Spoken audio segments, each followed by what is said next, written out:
But to give a show, and I think I did well, and I did great. I feel great. Ganda-ganda si Brigiding! Sis, bakit daw ako minumulto? Tama na, please, sis!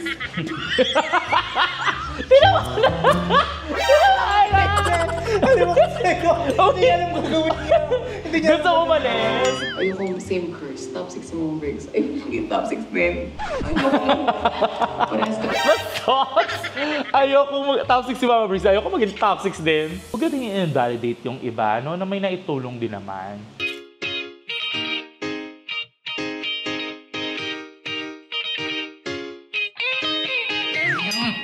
Divine. Hi mga misis! This is Venus Deluxe and nasa likod ko po ang aking anino na si Shawarma! Alam ko si Tish. Na napakasayang kasama kaya sinama ko na siya manood ngayon ng Drag Race Philippines Episode 8 on Top mga misis! Itong papanoorin natin ay first time namin mapapanood ni Shawarma. Talagang live reaction ng mga konyo. Talagang pag nagulat kami. Nagulat talaga kami, oo. Hindi kasi, dapat hindi ko na papanoorin. Tinatamad na ako dapat tonight, bukas na lang. Pero dahil mainit-initan na nangyari sa episode, kung hindi mo pa napapanood, panoorin mo na. Ang dami nakasimangot sa episode, di ba? Yes, Tingnan natin kung bakit sila nakasimangot. Panoorin natin. Eto na. Handa ka na? Go. Hindi pa yata. Parang hindi ka handa. Wala kang energy. Ito na. Give me energy. Pagka-play mo, tingnan mo, makikita mo. Nagulat agad.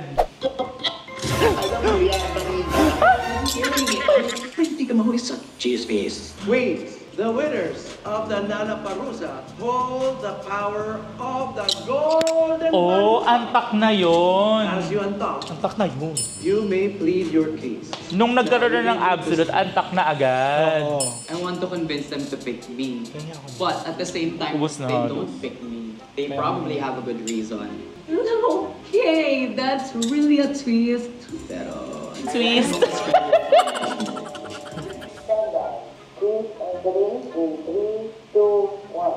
Nagpumasok kami sa antak. Girl, pagod ko.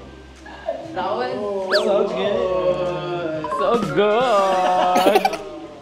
Can we say uga? Because... Pwede kasi yung defense mechanism niya na kunyari pagod siya and hindi niya gusto yung nangyari. Ngayon gagawin niyang positive. Yeah, so defense mechanism na. Just when you think you have shit figured out, Drag Race Season 3 says, no, baby, I'm just kidding. I don't act like that. Love it. First kay Mick Chanel, tsuk-tsakera talaga. Daw dito mag-misgong eh. Eloquent talaga siya. Girl, let's sing. Tita Baby. Siguro parang, in a way, I wanted you to have your RuPaul song lip sync moment.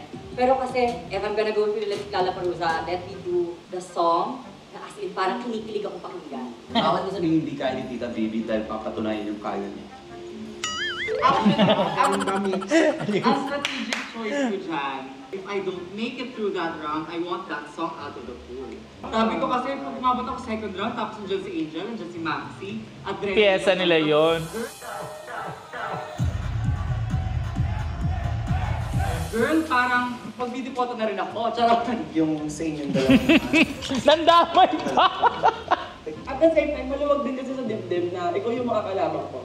Actually, inimagine ko na siya kasi by partner ng TV hosting. Actually, yun nga, sabihin ko nga sa... Yun ba yung nangyari? Ay, yun nga. Kung hindi nyo na natatanina, medyo nag-down yung energy ko kasi pinupulikat yung kanan kong paa. Hindi ko Ooh. nabigay ang 100% ko. Ako, I just had no choice but to give a show. And I think I did well and I did great. I feel great. Ganda-ganda si Brigiding! Sis, bakit daw ako minumulto? Tama na, please, sis! My God, alam mo dati, naalala niyo yung ano namin? Anong challenge ba yun? May shoota ka, di ba jolog si Brigiding, tapos sobrang pangit ng mga ano sa kanya, ng mga comment ng mga judge. Sabi niya, oh my God, I love it! I enjoyed it! Oh my God, oh my God, this is the best na. As, parang, uy girl, ito, siya yun! We felt like kinakabahan ka. Honestly, as in, nag-enjoy ako. Buong ano, lalapit. Tense talaga siya, pero nag-enjoy lang siya. Ganon, te. You bitch! I feel like you are very nervous. Ay! I was. Parang sumarapit po. Ay, ganyan nangyari. One person that I can maybe confidently secure a vote from, and it's Tita Baby. I don't want to use the friendship card. I know I haven't done the best, but that's why I want to stay longer. Kasi, ang dami ko pang gustong patunayan. Mas Sexy si Tita Bibi. Magaling siya mag-pads. Galing, proportion. I know you're not gonna choose Mix, but you should save me over Kiana because Nakatawa yun! I know you're not gonna choose mix. Oh, On point eh. you're Zimbabwe. Please miss your reason. Sige.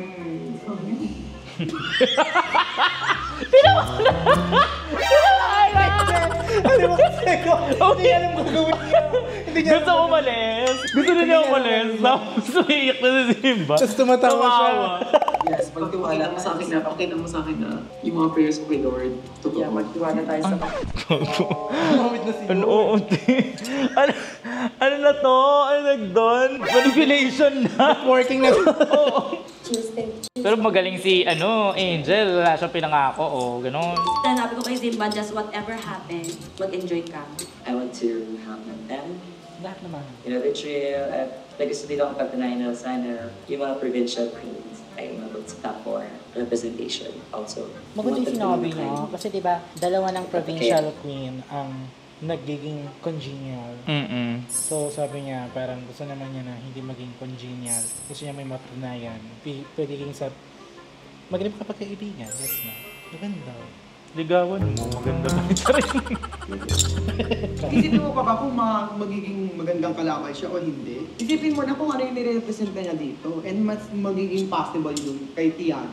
It's gonna be so hard for you guys. We're gonna pay you back. Kasi mo ako dito. Zigba parang gusto mang umiyak. Pangit naman ang mukha niya, umiyak. Yes, yes. Ganda ni Max yun, Babies. Alam mo, nung pinapakinggan ko tong si Simba, very anak talaga siya na kasama niya sa conversation nanay ko, basta kakarating to kay mama, ako bahala, sabihin ko to kayo, gets Oo. In fairness, maalagang-alaga din talaga ito ni Brigiding. At talagang kitang-kita ko din naman yung pagmamahal ni Brigiding dito kay Zimba. At pagmamahal din ni Zimba kay Brigiding.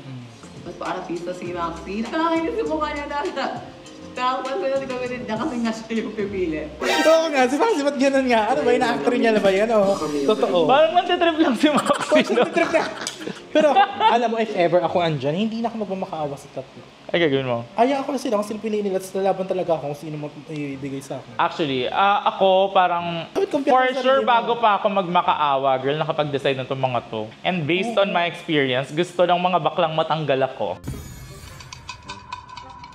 So, girl, dun sa botohan namin, grabe, ang daming bumoto sa akin. Di ba may botohan kami? Tapos after ng botohan, nagsusorry sa akin mga bakla. Sabi, Vinya, sorry kasi competition ka, kaya mga bakla kayo. You think you failed? So you think you failed now? So I should save you because you're a failure? Magkakaroon ng chance si Kiana and the other queens in CD to create something not just for themselves there, but something here in probably in Manila and the rest of the world. Lalaban ako kahit hindi mo piliin, lalaban pa rin ako. Lalaban ako. Si Kiana, strategy kaya yun? Kasi di siya makaisip ng iba. Kung strategy yun, sobrang galing mo, Kiana, ha? Nakakainis ka. Ang kinuha mo kay Tita Baby, puso, te. Pasabog. May ganun ako nakikita. Magaling siya, Kung strategy to, ha? Pero like, hindi natin alam kung alam mo ano. si Kiana, ang nafe-feel ko sa kanya, kahit sino may boto o hindi siya iboto ng mga yan, Lalaban siya. Oo, lalaban naman kaya dead siya. mo siya, nagpapatawa siya, gets mo? Oo. Kasi alam niya kaya niyang pauwiin yung dalawa, feel ko. Nakakakita ako ng mas magaling na calculated moves compared kay Mick Chanel. Ayoko same curse. Top 6 yung mga breaks. Ayoko maging top 6 din. Ayoko top 6 si Mama Breeze. Ayoko maging top 6 din. Gusto ko i-prove na House of Being deserves to be here, deserves Dollar placement, deserves to be in the top 4. I've been praying to God and I want you to be an instrument. ni God. Ginawa niya ng ako genius. para ganun. So pag hindi kita binoto, yung gobyerno punta ko. Kaya pag hindi ka binoto na mas-safe, tatamama ako ng kidlat dito. Tayo na mo nila, baby. Hindi, siguro parang ito na yung term na parang kumakapit sa patalim. The most K and the most A. Kay galing. Ang sarap. The queen they chose to save is Kiana with a K.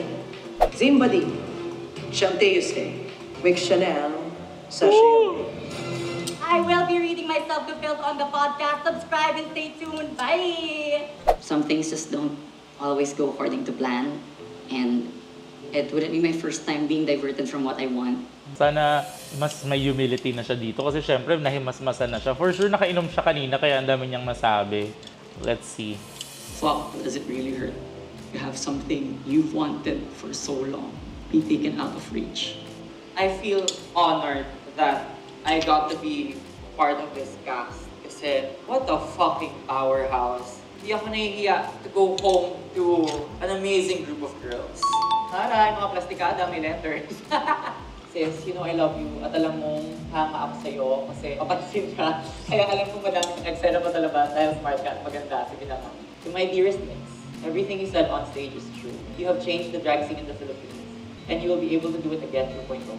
Hi Ate Mix, we had misunderstandings but we were also able to bond, had fun, share stories, and inspire each other. Season 3 Top 5! Pangit yun? Charot! So yun, siguro ang masasabi ko lang dito no, sa Untalk, siguro malaki nga ang naambag ni Mix Chanel for others sa drag community.